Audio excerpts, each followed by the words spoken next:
isku duwala soo garaa waa kan jooga wuxuu ku hadlay de waxa ku hadlay dhakhtarada shacabkan yar ka soo qaadanay waa yar ma hayna buu barasaab ku weydiiyay maxaa haysa alaabtu ma ka qoonta misaga ma qono ani ani kan waxa ma qarnaa ninka xanaaqini kale wuxuu yiri haawen naga qoontay maxaa mar korna waxa buu ku yiriyay alaabana ma ka soo qaadan xafiiska madaxweynaha la wacay dadka hadlayseen dawadiina wad ka goosteen soo baaba dadka sida oo narcissiska ee useless ka waa qaar kood baa madaxa oo inuu wax wada leenahay sidee la iska cilniya dadka aan kaasi qofka oxygen ka ay buu way hadintay maalin walba oo la inta shanay la yaalidin doonaya maxaa ka wada hadlayna hadayna waxba sheeg karin oo oran karin aniga dhakhtarkayga shan baa ku dhimatay 20 way dhaawacmeen intaan oo ku ay midkiin ma oran midkiigaas meel sheeganaysa ilaahay uga baraya inuu ilaahu naxariisto ragii shuhadada ay sida baadilka loo laayay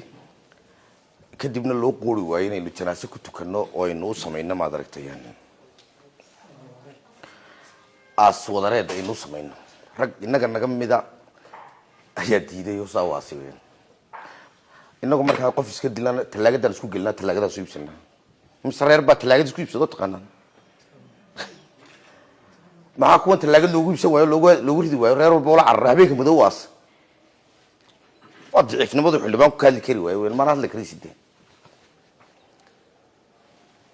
خطير ترى في الدم مركورة وبحر نقيا ما تقول ليش مين عندك فرصات بيضاء عن السنين وحين بقالة كذا عم كان عندنا أفريقيا لا تنساعدود إن بقول يكون تنقفنا اللي قد لي إن دوريو بدر تي صدق قف مركز الأسكت دروس سديريو طبعا إن شعب كام على كمات اللي تسق عليه تنبوكية ينتهي اللي يقول عيدنا يجوب waxay ku jiraan maadartay inoo stress ku jiraan rag baa soo amrintay intaasi 4 saacadood gudood bay ku dhimatay wax yar baa laga soo qaaday wax yar ayaa laga soo qaaday laakiin ma yara 4 saacadood marka loo eego wax yar ma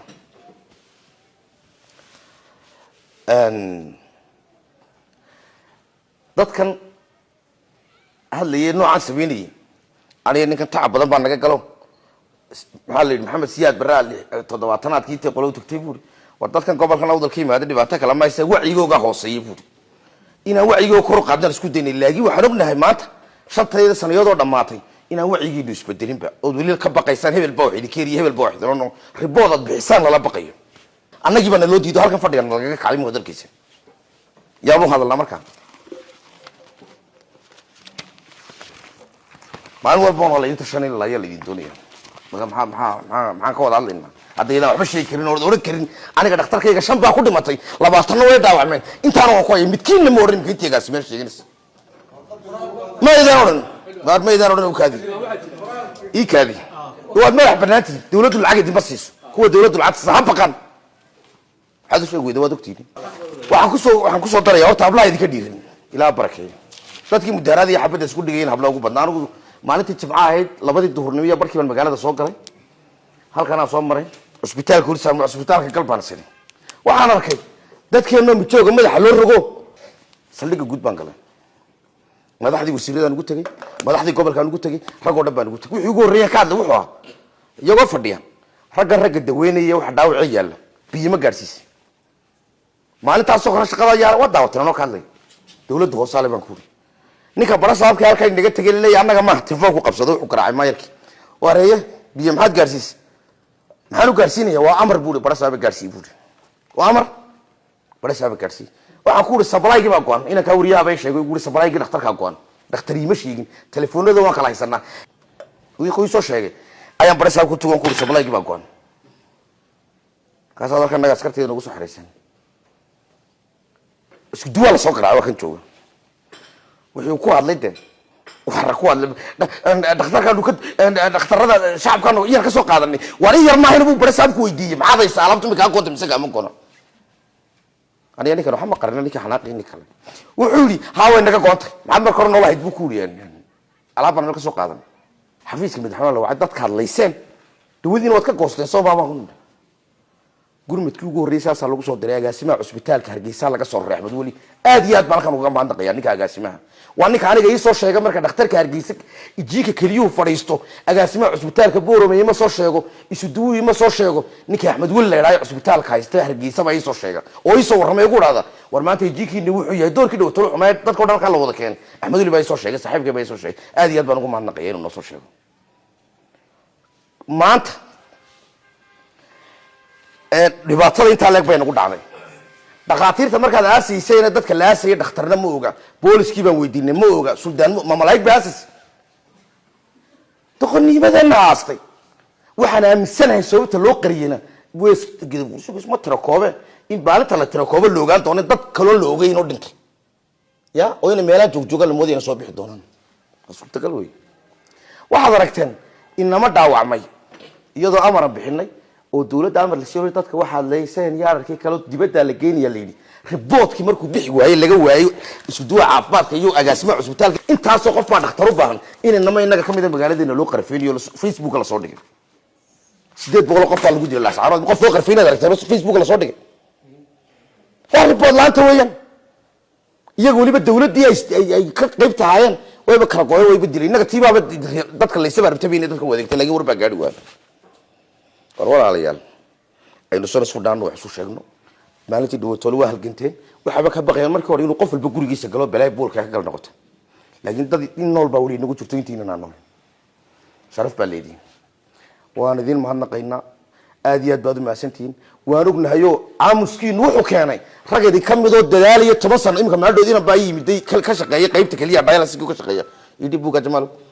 dialysis ka shaqeeya wuxuu ugu 7 sano mise 8 sano dhakhtarka joogay waxaan ahay bilaayeen ilaa gurna ay buud ya noo sheegay waan joognaa aniyo adigo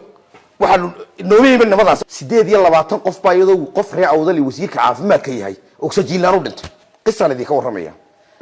buuxano ayaa la soo hadlay maalmaha kamid wuxuu oxygen tiba la dhaamin waay anigana waxay foofid iga dhigay ina saaxiibana Suldaan Cabdiraxmaan isbaaki dhalinyarada oo Allah u naxariistay horti dhinto odaygiisa antii abiyo weydii baa labaduba koofirkooda qabtay waan socono jiiki baan nimin nin reer Hargeysa xanuunka inta leego ninka meel ku helay ma garanaya ayaa jiiki iibi jiray oxygen-ta wuxuu gartay in baahida gobolada kale la daweeyay markuu arkay reer Boorame inay dadka oxygen-ta loo doonayeen ayuu jiiki baqtiistay ayuu dhidi kama iibinayo hadda calahaasada door bi naga qaday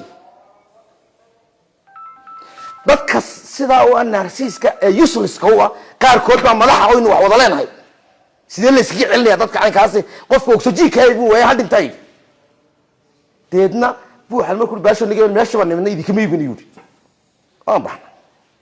wax la xasameyn bagar waxa buuxano beenal barqaadis weeyo wiila soo hadlay ana marka waa laba ku koob iyo labaatankii musharax baan ahay kilibkii uu duuban yahay TV-ga MMTV ma tagon ka hadlay musabixi baa marka madaxweynaha daawaday soo waxayna ayibka sheegay ma ruba marka waxa hadalkii ku jirta cidii been moodaysa buuxane ka farqas buuxano ku soo dhufta buuxano ma ruba haagu dhigtay buuxane muuse wuxuu ku daba galo yeeray wuxuu ku ri kan istabarkii halkan ku haystay jiig waxaad yeelaysaa waxaad ku soo xidhaayeen gaarigiisa waxaad ku soo xidhaa intaad ka haysato baalkii weynaa lagu jiiriyay baabuurta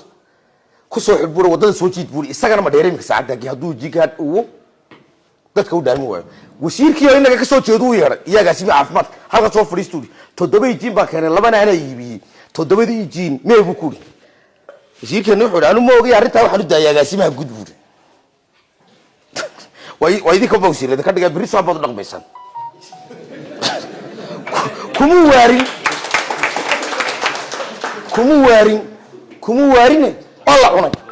wala cunay agaasimihii guud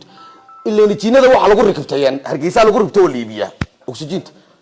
Muuse aynu maagayna bay amar madaxweyne weey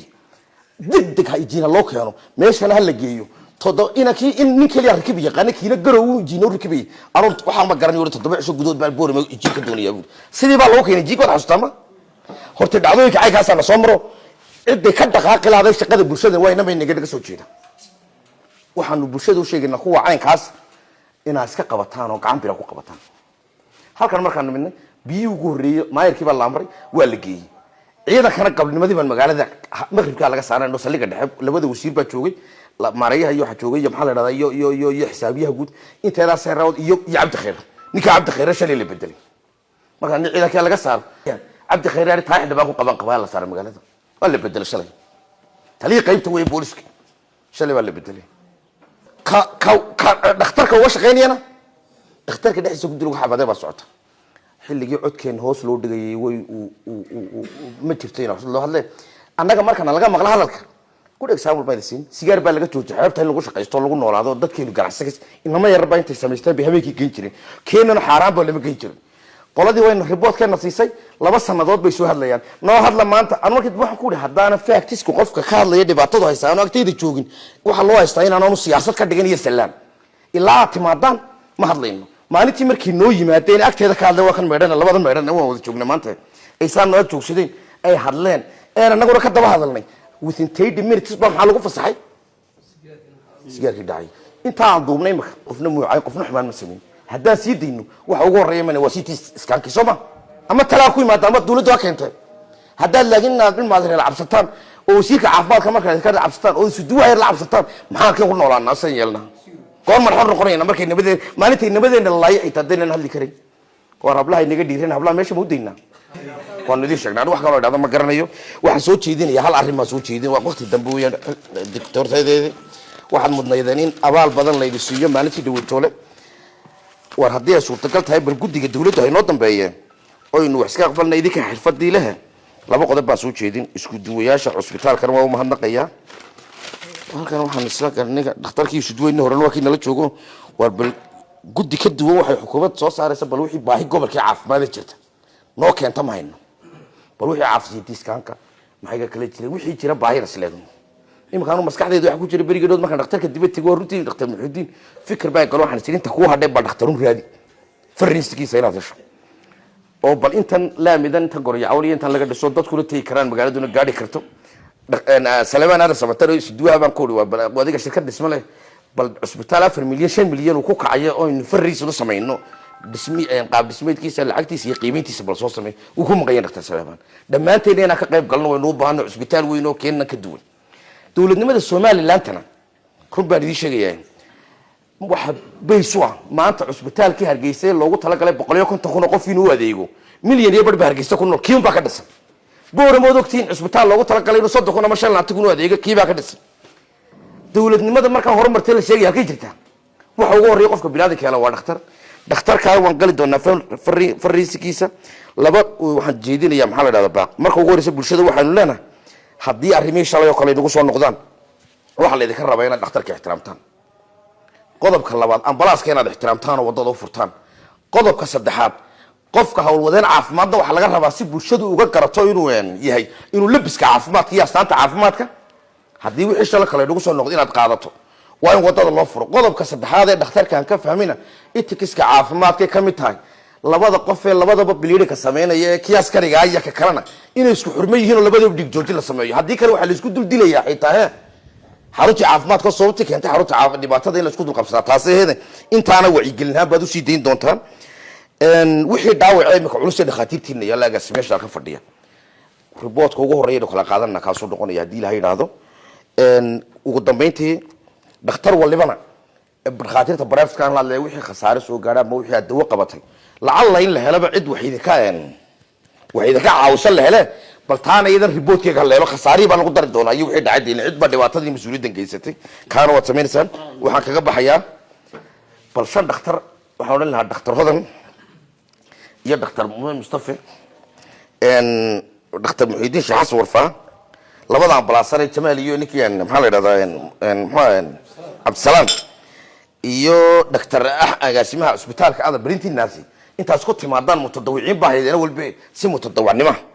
wixii ay idin noqoteed la qaban karaysan nimanka awood caafimaadka gobolka ay sanad la qabataan bal inaguna si madax bannaan hadii la yiraahdo reportka idinka wixii hawlad qabateen iyo wixii khasaare gaariyo baahida bal caafimaad ee gobolka jirta meesha magaalada joogta hodan bay noogu fisha dheerada ilaa wax soo socda in laga hadlabay fishakeedu gaarsiisnaa marka bal arintaana intaasina isku soo dubarido waynu wadaagaynaa aad iyo aad baad u mahadsantihiin hawladag baad qabateen waa inta barateen cilmiga laftiisu wuxuu baayay in sadaqa laga bixiyo xoogi maanta maalin adiga shaqadii soo martay waxaan idin soo jeedinayaa bal commission ama urur uu leeyahay gobolku oo caafimaad meelad ku sheer gareysaan information sameeya dhakhaatiirtana brefatkiina bal isku tago idinku waxaad samaysataan meelad information ku sheer gareysaan wixii dhibaatana aad maadartay iyo xog aad ku ururisan annaga mararka qaar habana la kulmine ibaga anagu dhimo kayagan maxaafad baan loo tirinay wali qaar baabna waa kuwa naga cararida madaxdii maad garanay markaan mucaaradka hayna inaan la salaamo laga carari jiray oo wallahi hada inaan la salaamo ayaaba laga carariyay marka mar kasta labadeed tuka balcad baan waa iska dul qaadan